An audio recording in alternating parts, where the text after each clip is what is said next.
So you wish you had some sort of exercise bike that you could ride inside, and since you already own a bike, you wish you could take advantage of that. Do you have any kids, or if you're a teacher, do you have students that you want to teach about exercise, energy conservation, engineering, science, electronics? If any of those apply to you, stay tuned.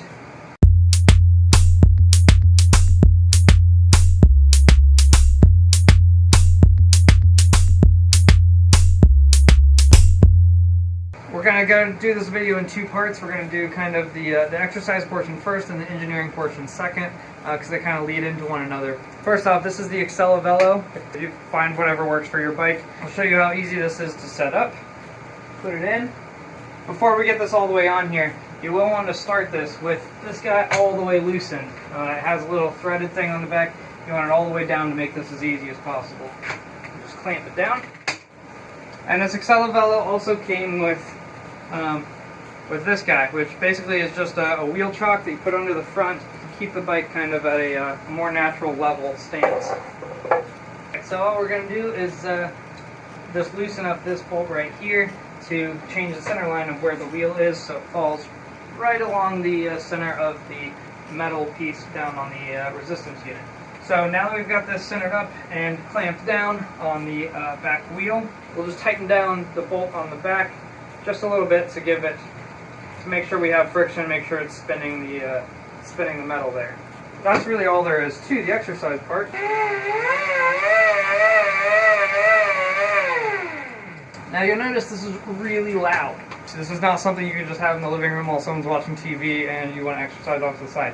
And the reason for that is mountain bike tires have really big knobs on them. It's adding to the noise against the metal down there.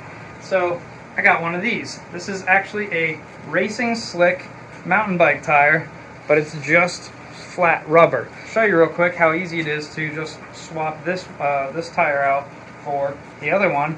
I want to lower this resistance unit back down. So since this bike has a quick release back tire, it makes this extra easy. So we're just going to pop off this quick release and take off the tire, let out all the air. Now I recommend getting a set of these guys. They're just little plastic wedges, effectively.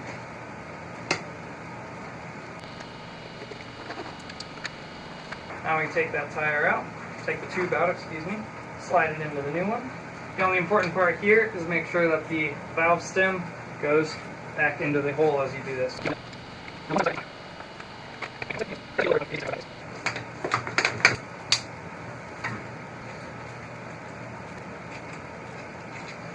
You don't need this for the engineering part. We're going to get to that here in a second.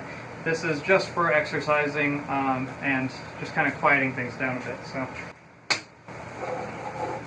all we really need to do now is bring the resistance unit back up against the tire. Now, I didn't pump up this tire a whole lot, so it's probably still going to make a bit of noise. I recommend pumping this up to just below the maximum pressure this will allow. So much quieter, that's better. Still a bit of noise there. Like I said, if we pump this thing up a little bit tighter, it quiets that down a bit more. But I just wanted to show you the difference it makes just putting on this racing slick rather than a mountain bike tire. This is where the engineering part kicks in. We're just going to pull this back off again and get it down to a wheel with no tire on it.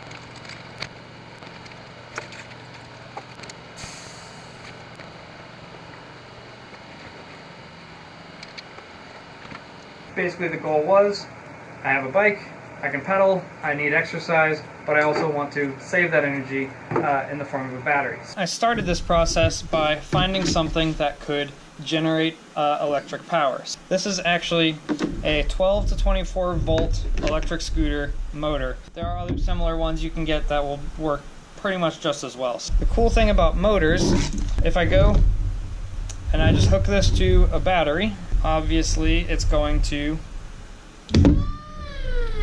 spin, right? If instead of hooking the motor to a battery, we just hook it to a voltmeter, you'll see as I spin the motor with my hand, I'm actually generating power onto here. So it's a two-directional thing. Motors can be used as generators or motors can be used as motors. So the goal will be to get this motor connected by a pulley and a belt to the bike wheel. And as we pedal the bike, it will spin this and it will generate power, which we can then store into the battery and use later. First off, what we want to do is figure out what size of pulley we need to put on this motor to generate the amount of power that we want. So what I did to calculate this is I found the spec sheet for this motor online, and basically it says that the rated power output is 350 watts at 2900 RPM and 19 amps. It's probably going to be something similar going the other direction. So you're probably going to get the max power out of it at 2900 RPM. So we need to calculate the ratio between the bike's wheel size and this pulley to get the motor spinning at 2900 RPM. A good exercise pace to set is about 20 miles an hour. So 20 miles an hour, the diameter of the bike tire, which is 29 inches, 29 times pi, 12 inches, 5,280 feet, 20 miles an hour, 60 minutes per hour, blah, blah, blah, blah, blah, blah, blah, comes to 232 RPMs. We want the motor to be spinning at 2900 RPM.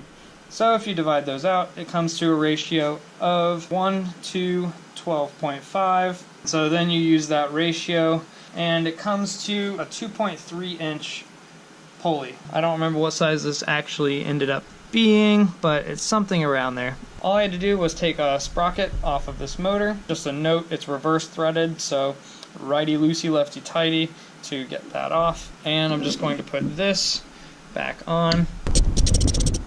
It's not perfect, but we're just going to try to knock this out real quick. So I'm going to let that wobble for now. I'm going to mount the motor onto the wood. Going to use this trainer to hold the back tire up in the air. But you'll notice I turned this around backwards. So now the magnetic resistance unit is in the front, and we're just going to loosen it down out of the way. We don't actually want any additional resistance. Now you'll notice if I just bolt this on straight onto here, the pulley and this bar not in the right orientation. So we need to lift this motor up about 1.5 inches, 2 inches. So that's where the 2x4 piece comes in. Thankfully, the motor comes with 4 threaded mounting points, so that's really handy, makes this an even easier project. So we're just going to put that right there. Now, since this is going to be sitting flat on the ground, once it's done, I did countersink all these holes just enough that once you put the bolts in, they are flush with the ground. Again, the trainer will go on it backwards, like so. One thing worth noting is that since we are turning this whole trainer around backwards, we're also putting the tensioning brackets on backwards. And this one has a notch in it for the quick release handle. So we actually want to spin the quick release around the other route as well. And now we can get the bike back onto the trainer. We just need to find a belt long enough to cover this whole thing. Give yourself an inch or two of leeway here, and then just take a wire or a string or something like that and wrap it around the whole thing. So now we know how long of a belt we need to get around this whole wheel and the pulley right here. So we'll just go ahead and measure that distance and go order that on Amazon. So this is the belt I ended up ordering. I don't know what length this is.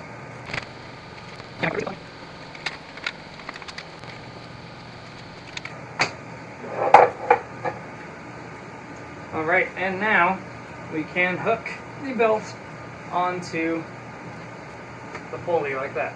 Now you'll notice that as you sit on this bike and as it wobbles and as you pedal and stuff like that, this board is going to possibly move a little bit.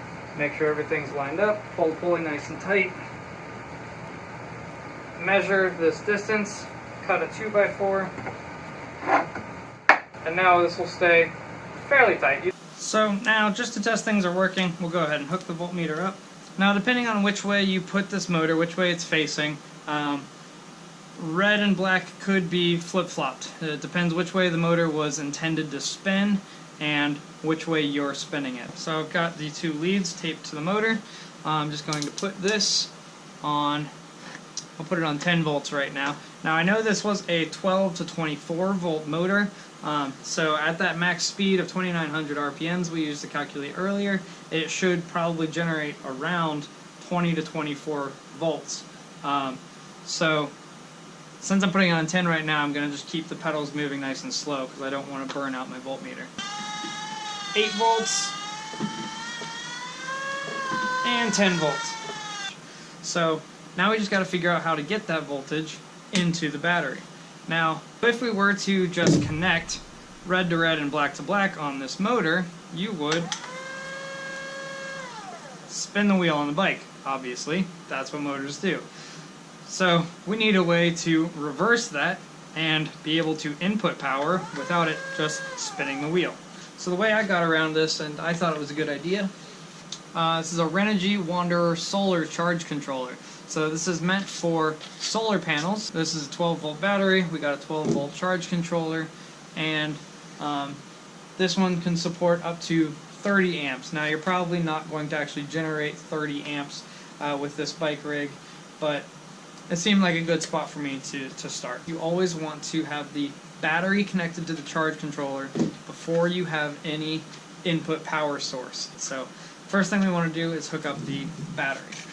Also, just for good measure, I want to put the switch in between the battery and the charge controller. If you just leave this thing hooked up all the time when you're not exercising, this has some lights on it and some internal circuitry that's just going to very slowly drain the battery. So to take full advantage of it, we want to conserve that, and so we're just going to put a switch in between the two.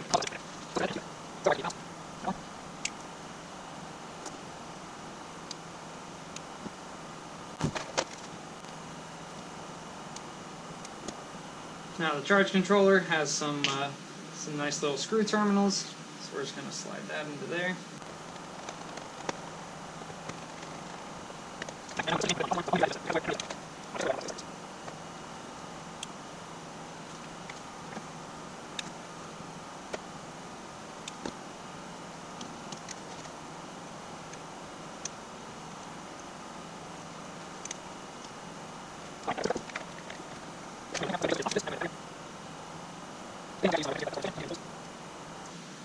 Okay, so now I've got battery, switch, charge controller. If I flip this on, you should see, there we go. And now we want a way to hook our input power source into the charge controller.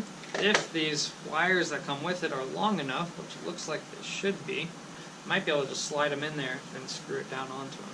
We can just kind of shove the tab in there and screw down the screw terminal. I'm going to go ahead and flip the switch back on.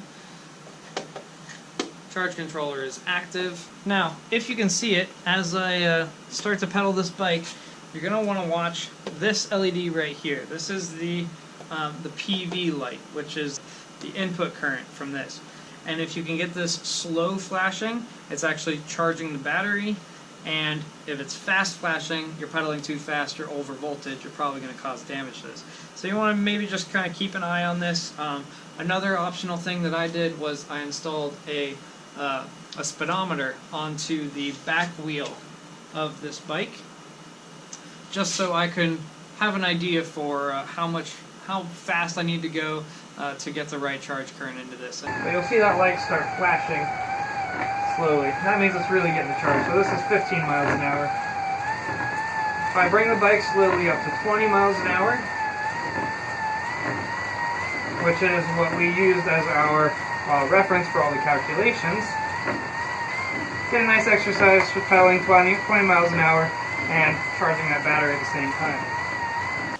Now, if you want to teach kids another level of this, you can teach about conservation of energy, how much energy it takes to really power a cell phone, a light, LED lights versus incandescent lights, stuff like that.